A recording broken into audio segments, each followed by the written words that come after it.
So guys, in the previous video we just completed talking on the chart up to endothelial activation, that complement activation causes endothelial activation, how neutrophil activation is causing endothelial activation, how PAMPs are leading to endothelial activation through various factors, and also promoting coagulation. Okay, now we shall write the points and discuss the other boxes or other parts on the flowchart. So let's get started. I'll keep the chart aside first. I'll write the points and then I'll again try to correlate so that you don't get confused. Okay, so chart aside, and now let's start. Okay, I'll keep it over here. So pathogenesis of septic shock.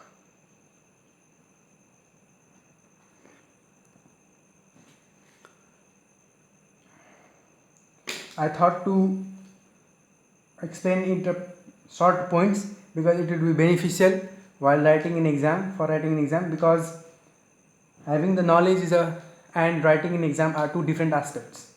So we must be prepared for the both. So let's get started. First point, PAMPs activate immune cells through toll-like receptors. Okay, TLRS are toll-like receptor. I'll write over here TLRS, that is toll-like receptors. Okay, so don't get confused. PAMPs activate immune cells through toll-like receptors and Z protein couple receptor.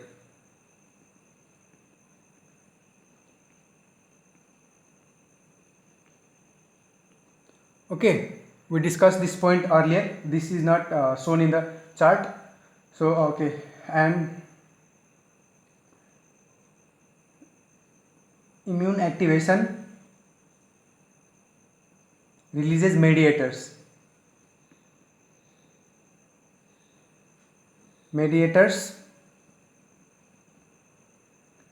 Like interferon gamma, interleukin 1, tumor necrosis factor, high mobility group box protein, I have mentioned in the previous video, tumor necrosis factor, and reactive oxygen species, platelet activating factor.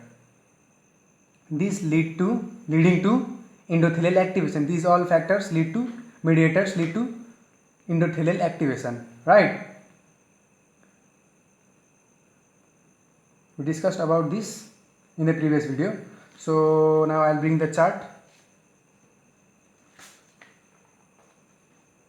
Okay, just focus here. PAMPs activate the cells, immune cells through toll-like receptor and Z protein couple receptor. We told that, and then they are doing the activation of the immune cells releases mediators like interleukin 1, interleukin 12, interleukin 18, high mobility group box protein, platelet activating factors, etc. Okay, and these mediators are leading to endothelial activation. The chart shows these mediators are leading to endothelial activation. Okay, so I missed some mediators: interleukin 12, interleukin 18. So sorry for that, guys. So now let's again continue with the points. Now we told that they are also activating complement. Okay, also activates complement producing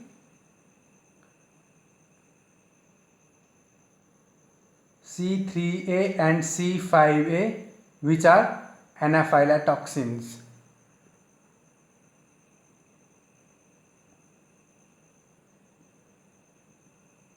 Alright, we discussed in this, and these also lead to endothelial activation.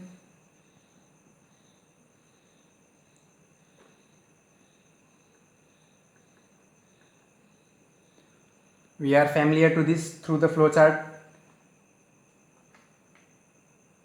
Complement activation C3 and C5A, which are anaphylatoxins, are causing endothelial activation. Okay, now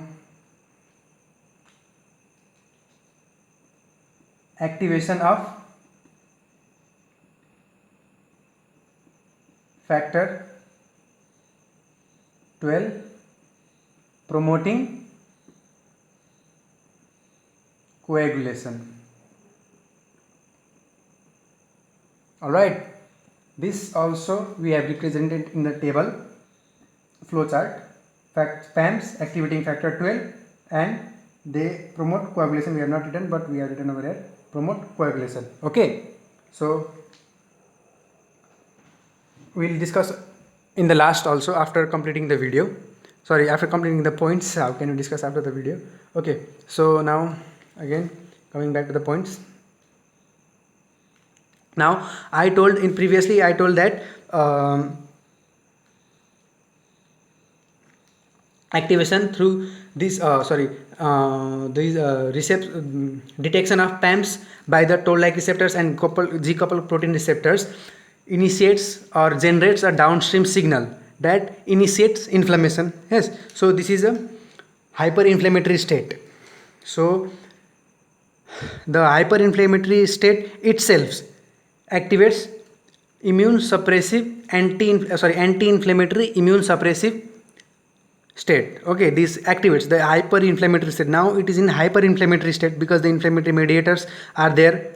Okay, now this hyper inflammatory state activates anti-inflammatory immune suppressive state, and the patients of septic shock oscillate between hyperinflammatory state and anti-inflammatory immune suppressive state. Okay, so how does this immune suppression takes place?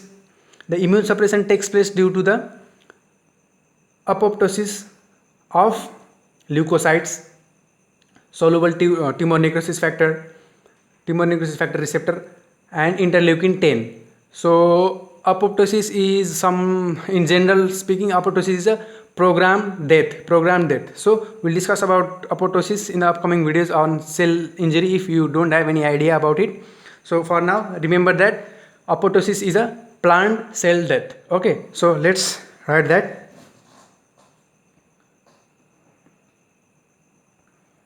Hyperinflammatory state, what it does is activates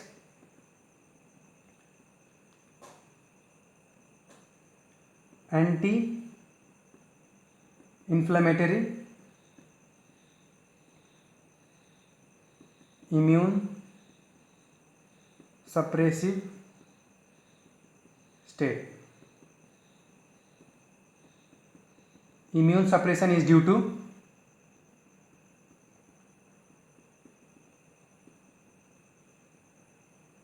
apoptosis of lymphocytes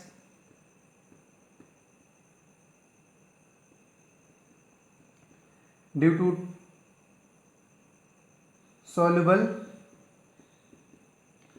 tumor necrosis factor receptor and interleukin 10. Okay, so the patients of septic shock oscillate between hyperinflammatory state and anti-inflammatory immune suppressive state. Okay, so now what does endothelial activation do? We discussed up to in the previous video about these points and up to the endothelial activation. Now we shall move ahead into the chart discussing about the other points. What does endothelial activation causes? Okay, so let's get ahead. Okay, then the next point.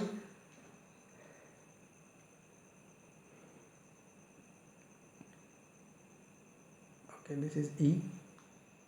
Endothelial activation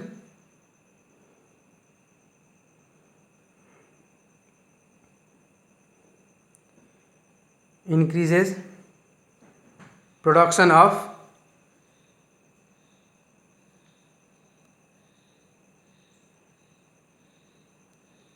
tissue factor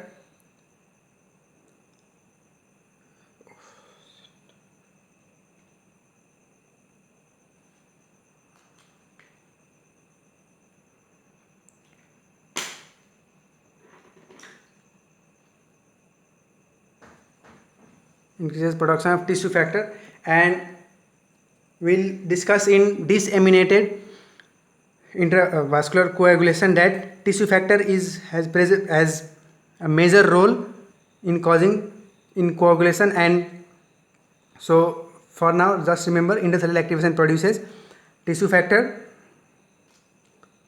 which is a procoagulant, and which is potent procoagulant.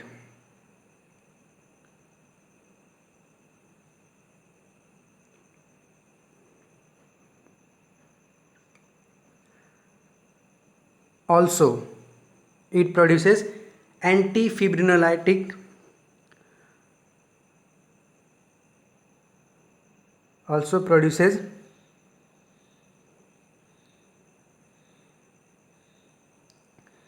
anticoagulants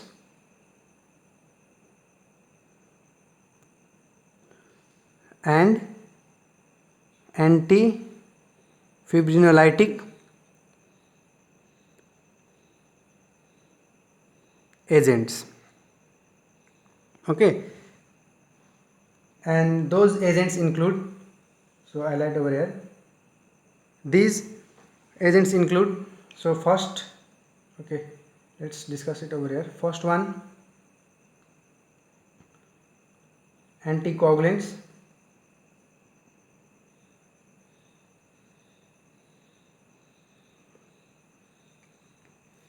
It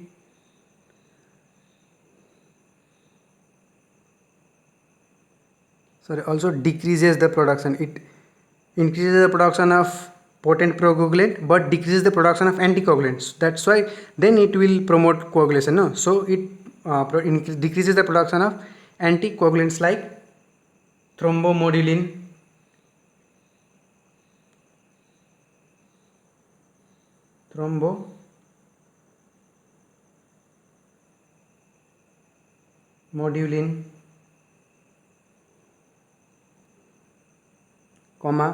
protein C,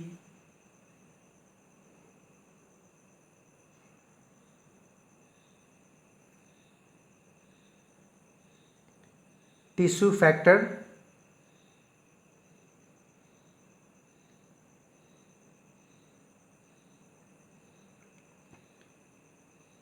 inhibitor,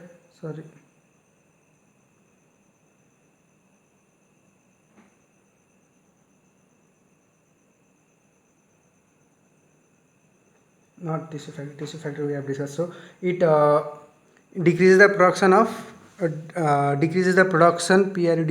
production of anticoagulants like prothrombin and protein C, and increases production of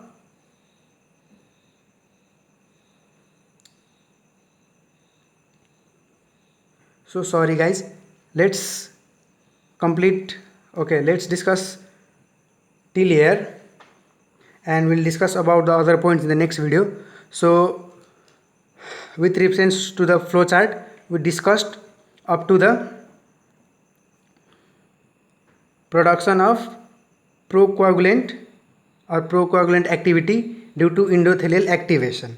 Now we are left with antifibrinolytic activity and other systemic effects and metabolic disorders due to endothelial activation. So we shall discuss in the next video, and we will, after completing, we'll have a overall discussion on all this, because we splitted the whole discussion in 2 to 3 videos, so that you'll not get confused. At the last, we'll do a complete overall discussion on this flowchart and the points. Okay, so thank you guys.